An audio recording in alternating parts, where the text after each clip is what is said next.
मिक्सरमध्ये 10 ते 12 हिरव्या मिरच्या घ्याव्यात, 7 ते 8 लसणाच्या पाकळ्या, 1 चमचा जिरे, चिरलेली कोथिंबीर, स्वच्छ धुवून घेतलेली मोड आलेली मटकी, एक मध्यम बाउल मटकीचं प्रमाण घ्यायचं आहे. त्यात मीठ घालायचं आहे, हळद घालायची आहे, लाल तिखट थोडेसे आणि बारीक करून घ्यायचे आहे. बारीक करताना फार पेस्ट करायची नाही, जाडसर अशीच बारीक करावी. त्यानंतर परातीमध्ये आपण बारीक केलेली पेस्ट घ्यायची आहे.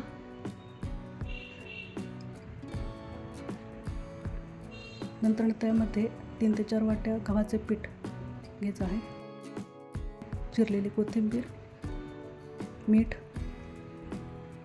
आणि हिंग,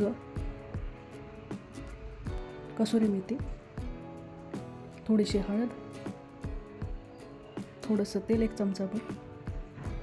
हे सर्व हाताने चांगले मिक्स करून घ्यायचं पिठामध्ये.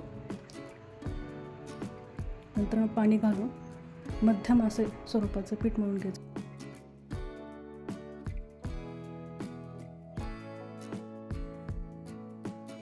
पिठाचा गोळा घेऊन लाटून घ्यायचा.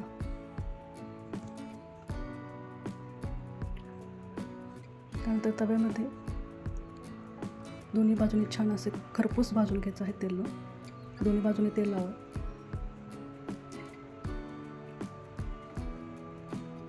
अशा प्रकारे मटकीचा पराठा तयार आहे.